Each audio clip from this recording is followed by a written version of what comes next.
Jai Jai Shri Chaitanya Jai Nityananda Jai Advaita Chandra Jai Gaur Bhakta Vrinda Hare Krishna Krishna Krishna Hare Hare Hare Rama Rama Rama Hare Hare. Glories to Srila Prabhupada.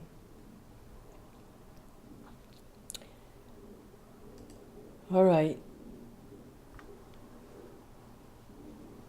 With the permission of my spiritual master, A.C. Bhaktivedanta Swami Prabhupada, we'll be reading from Vaishnava literature, the Advaita Prakasha by Ishana Nagara, a disciple of Lord Advaita. And we're hearing in his narration the extraordinary pastimes in Chaitanya Leela as relates to Lord Advaita.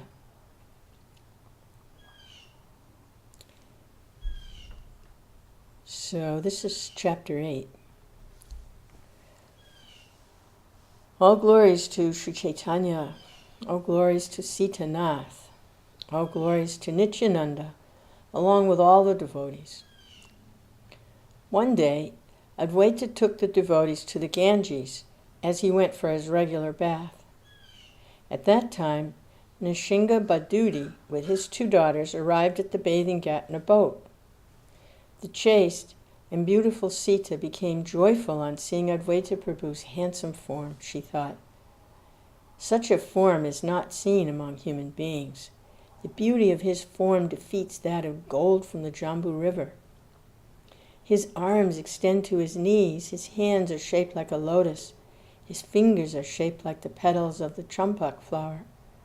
Seeing his soft lotus feet, my heart becomes jubilant. I offer my body and soul to this great personality. If I do not attain him, I will give up my life. Thinking like this, she relished the moonlight face of the Lord with her eyes. Sri Devi, the other daughter, was the expansion of Sri Sita Devi. That saintly sister of Sita was as beautiful as Lakshmi. Seeing the form of the Lord, she jubilantly said, "O sister, I see there is a storehouse of elegance on the bank of the Ganges. It appears as if millions of full moons have descended together on the earth. How divine is his bodily fragrance!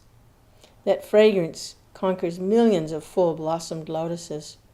One's mind and soul are satisfied simply by seeing his bright, matchless, handsome face. If a woman gets such a person for her husband, she is most fortunate." Seeing Advaita Prabhu, the best of the Brahmins, Sri Nishinga Badudi thought himself blessed. He humbly addressed Advaita according to etiquette, and Advaita Prabhu replied, "Namo Narayan."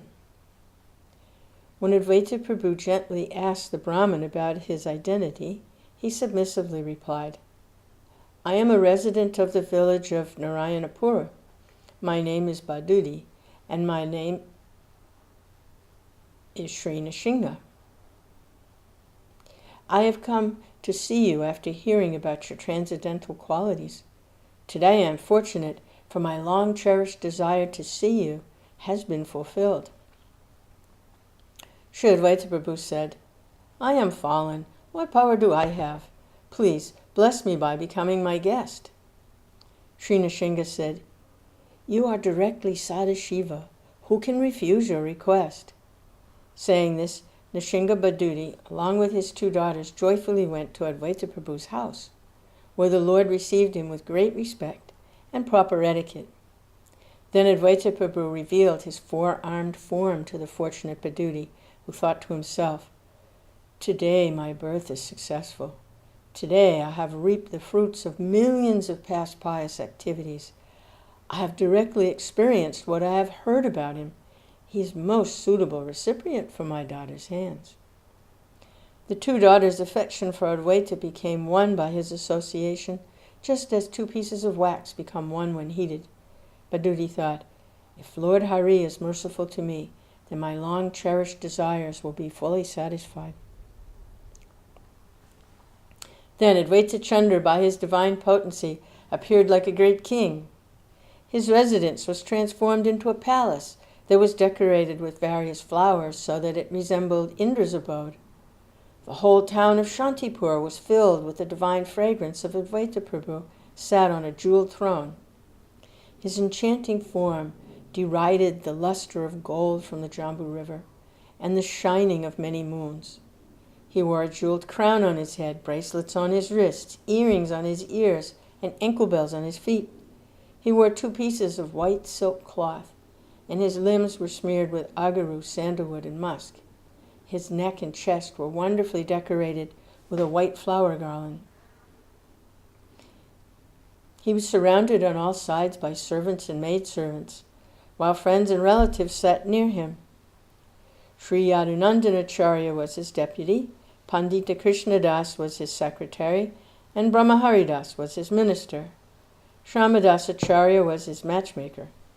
By his resourcefulness, the marriage was fixed.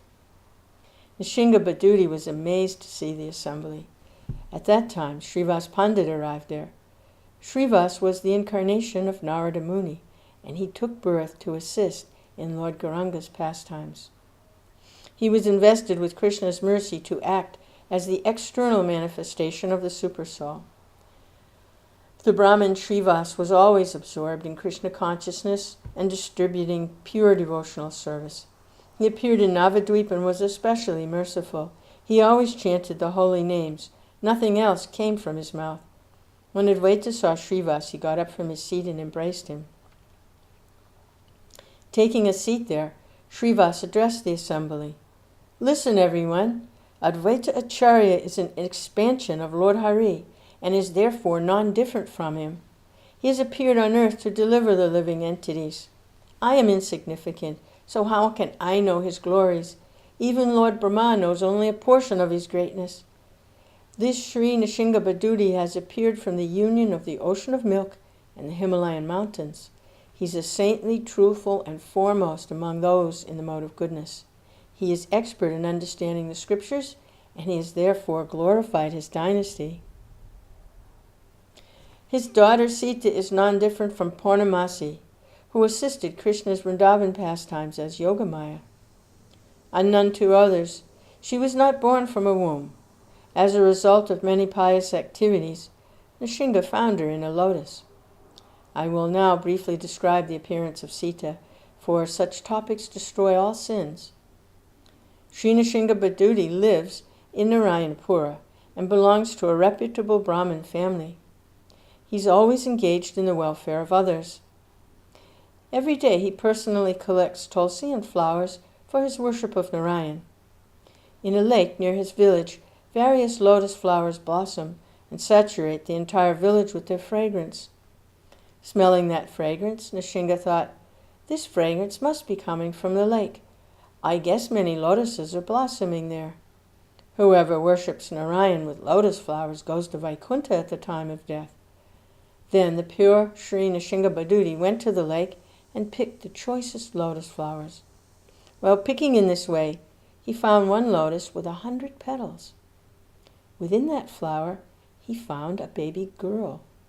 The baby girl was the size of a thumb, and her beauty was like a lightning bolt. She is an assistant in Radhamadava's eternal pastimes. That girl's bodily effulgence outshone the sun. So Nishinga thought she was Sri Lakshmi. Her 4 arms resembled lotus flowers, and her nails resembled rising moons. Sri Nishinga thought, "I've never seen such matchless beauty. Let me take this jewel of a girl along with the lotus to my home." Then he picked up the girl and the big lotus and rushed home. By the will of the Lord, that very day, Nishinga's wife gave birth to a baby girl they named Shri, and who resembled Lakshmi. In the maternity room, the joyful Nishinga Badudi privately showed the baby and the lotus to his wife. Sri Nishinga's wife is named Narasinghi. She's saintly, pious, and beautiful like Menika. When Nishingi saw that exquisitely beautiful girl, she was astounded and sweetly said to Nishinga, "O Prabhu, although this girl is the size of a thumb, she shines like the sun. Perhaps Mahamaya has come here to delude us. If she stays with us as our daughter, we can consider it mercy on us." While the couple conversed in this way, the tiny girl suddenly became the size of a newborn girl. The two girls became known as twin daughters, and many village ladies came to see them. Everyone remarked, "The two girls are equal to Lakshmi." They concluded that Sita was the elder and Shri was the younger. Who can describe Shri and Sita's wonderful pastimes? At the age of 5, they crossed the Ganges by foot. Now I will relate in brief how they once taught a sannyasi many lessons. One day, a powerful sannyasi came to Nrsimhabhudi's house as his guest. Many people came to see him, including Shri and Sita, who actually came to deliver him.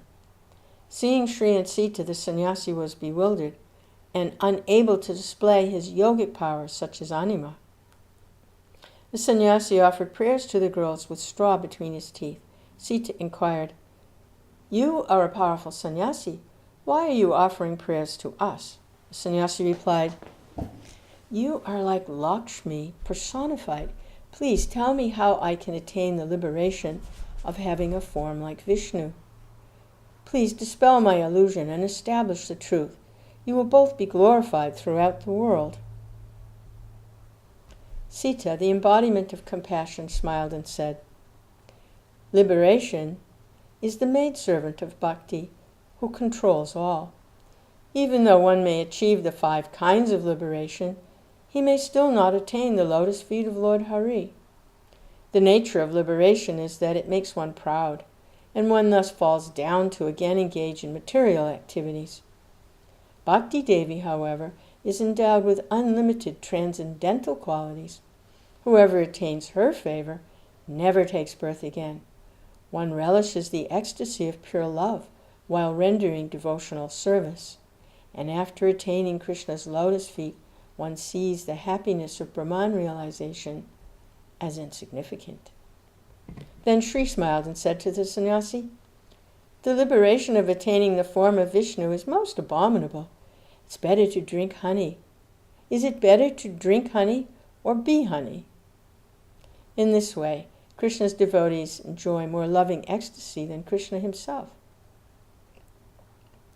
The two sisters thus explained the science of devotional service, and as a result, the sannyasi became a pure Vaishnava.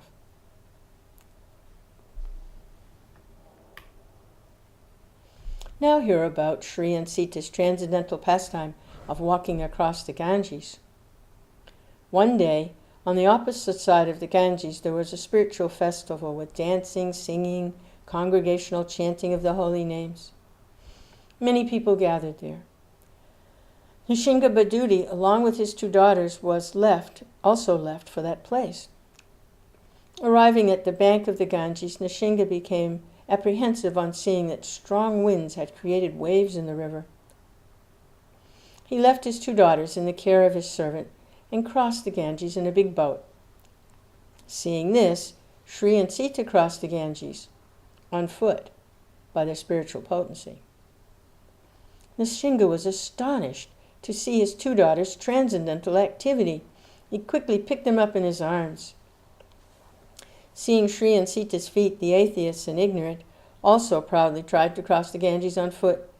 When they went into the deep water, they bobbed up and down, struggling for their lives. Seeing that, everyone laughed loudly. Thus Shri and Sita performed many childhood pastimes, of which I have given only a hint. Shri Advaita said, "Nothing is impossible, because Krishna's devotees have inconceivable power. In order to deliver the universe, each and every devotee can obtain the 8 mystic perfections simply by the Lord's merciful glance." After Advaita Prabhu described the glories of the devotees, Srivas and the other Vaishnavas humbly said to Advaita Prabhu, "You are like a touchstone, for you are the incarnation of Krishna's devotee. Within you is a storehouse of the science of Krishna consciousness. You alone know the truth about Krishna's devotees. You are Gopishwar, and you know everything. Your Sita Devi is Yogamaya, and Shri is nondifferent. Except for having a different body. By marrying these two sisters, you will have an inexhaustible storehouse. Marrying them will be favorable for the service of Krishna and the Vaishnavas, and they will help you deliver the living entities. Advaita Prabhu indicated his consent for the marriage. Nishinga Badudi offered Advaita his 2 daughters according to custom. Various sweets, grains, and fruits were offered to Radha Madan Gopal at the marriage ceremony. In turn, that prasad was distributed to the men and women who happily honored the Lord's remnants and then returned to their residences. Judging by their loving dealings, Sita Thakurani and Sri Thakurani may be considered one and the same. Their deep faith and service to the Lord and their husband increased day by day. One day, Madhavendra Puri came in a dream to Mother Sita and sweetly said, "My name is Madhavendra. Advaitacharya has taken mantra from me. I would also like to give you that best of mantras which attracts Krishna. Krishna never eats food offered by one who is not initiated. Someone who offers according to his own liking commits a great offense." Sita said, "It's my good fortune to meet you.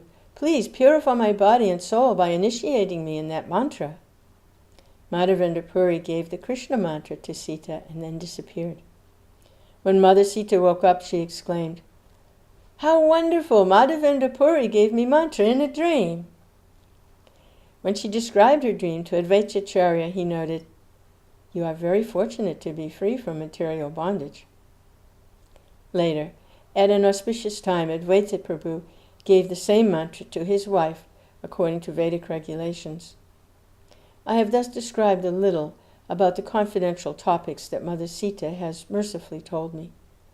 Praying at the lotus feet of Lord Chaitanya and Shri Advaita, always desiring their mercy, I, Ishana Nagara, narrate Shri Advaita Prakasha.